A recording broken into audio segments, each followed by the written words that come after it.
So another quick full recondition tayo sa gitarang ito. Ito po ay Sigma. So manufactured po ito ng Martin & Co. So napaka-solid nitong gitarang ito. So ito yung mga gagawin natin. I-recondition natin, ipapolish natin ang kanyang body. So let's go!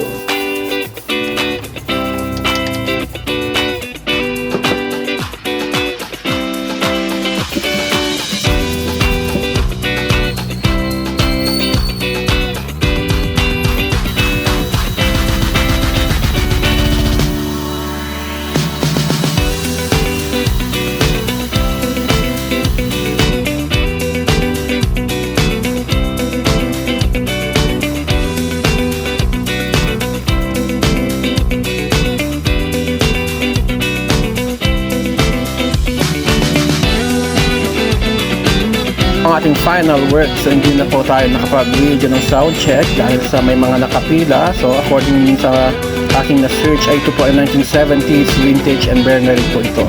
As always, thank you.